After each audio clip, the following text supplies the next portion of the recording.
नमस्कार शेतकरी बांधवांनो, मी बापू बिडगर आणि मराठी दरबार या आपल्या यूट्यूब चॅनलमध्ये आपले मनापासून स्वागत आहे. तर बघा शेतकरी बंधूंनो, कर्जमाफीची घोषणा आत्ताचं जे सरकार सत्तेवर आलं आहे त्यांनी जाहीरनाम्यात केली होती.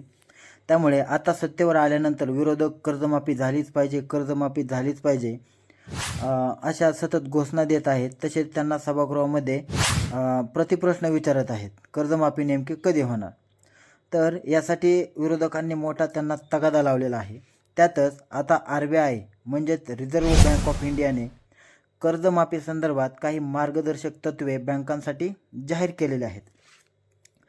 तर बघा, रिझर्व्ह बँकेने हे कशासाठी तत्त्वे आणले आहेत, तर बघा, राजकीय लोक मनाला वाटेल तेव्हा कर्जमाफी करतात.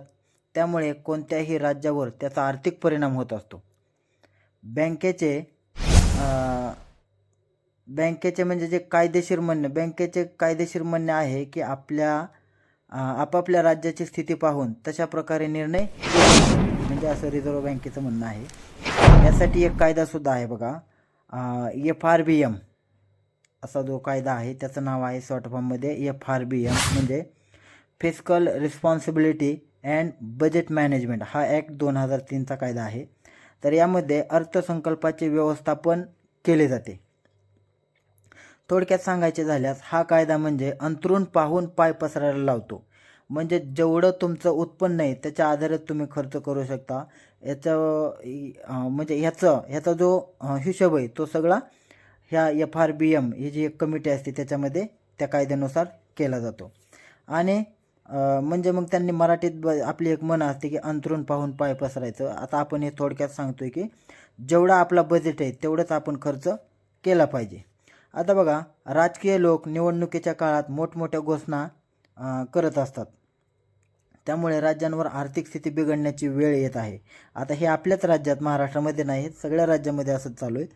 हेच लक्षात घेऊन RBIचा हा नियम आहे. त्यानुसार RBI काय म्हणते बघा, तर बघा, रिझर्व्ह बँक ऑफ इंडियाचं असं म्हणणं आहे की जर सतत अशा प्रकारे कर्जमाफी करीत राहिलो तर नियमित कर्ज फेडणाऱ्यांचं काय करायचं, म्हणजे जे रेग्युलर कर्ज फेडतात त्यांचं काय करायचं. तर RBIने असेही म्हटलं आहे की जो नियमित भरतो त्याला तुम्ही काही अंश बोनस देणार आणि दुसऱ्या व्यक्तीचे पूर्ण कर्ज माफ करणार.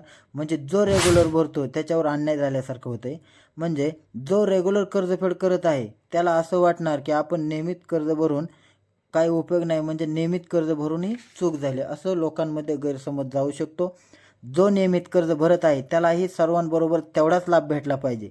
आणि RBIने बँकांना तसे सांगितले आहे की राजकीय लोकांनी कर्जमाफी केले म्हणजे लगेच बँकांनी त्यात सामील व्हायचं कारण नाही. बँकांनी त्यांना जे RBIने नियम घालून दिलेले आहेत त्यानुसारच त्यांनी सर्व काही करायचं आहे. राज्य सरकार ज्यावेळेस कर्जमाफी करतं त्यावेळेस त्यांनीही काही नियोजन केलेलं असतं, परंतु बँकांनीही काही नियोजन करायचं आहे. कर्जमाफी घोषित केल्यानंतर 50 ते 60 दिवसात त्यांची कार्यवाही पूर्ण झाली पाहिजे असा नियमही आता RBIने घातला आहे. त्यासाठी राज्य सरकारने जिल्हा बँकेचा सुद्धा पूर्ण आढावा घ्यायचा आहे. नेमकं कर्ज किती त्याचा पूर्णपणे आढावा घ्यायचा आहे. तर बँकांनी अशा कर्जमाफीमध्ये सहभागी व्हायचं की नाही हे त्यांचं पूर्णपणे नियमाप्रमाणे ठरवायचं आहे. आणि अशा योजना लागू करताना राज्यस्तरीय बँक समिती म्हणजेच SLBC आणि जिल्हास्तरीय समन्वय समिती म्हणजे DCC मार्फत त्यांनी पूर्ण यांच्यामध्ये समन्वय पाहिजे.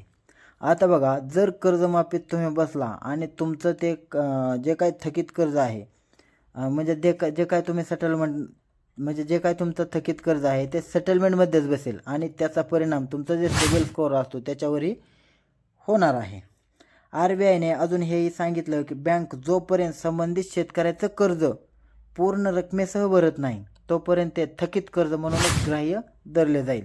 त्यांनी असेही सांगितलं की जर वारंवार सतत अशा प्रकारे वित्तीय नियम डावलून जर कर्जमाफी दिली तर पतशिस्त म्हणजे जे क्रेडिट डिसिप्लिन असते ते बिघडून जाईल. आणि अशा प्रकारे कर्जमाफी केल्यास काय काय समस्या येतात ते RBIने त्यासुद्धा समस्याचा त्यांच्या जे परिपत्रक काढलेलं आहे त्याच्यामध्ये सांगितलं आहे. तर बघा, बँकांना थकबाकी वसूल करण्यास वेळ लागतो, याच्यामध्ये विलंब होतो, कारण सरकार एकदाच पूर्ण रक्कम भरत नाही, आत्ता थोडे द्यायचे मग थोडे द्यायचे. तर अशा प्रकारे त्याचं पूर्ण कर्ज माफ केलं जात नाही आणि ते तसंच कित्येक वर्षानुवर्ष पडत राहत आहे. कारण गेल्या वेळेस जी कर्जमाफी केली त्याच्यामुळे सुद्धा असंच झालेलं आहे.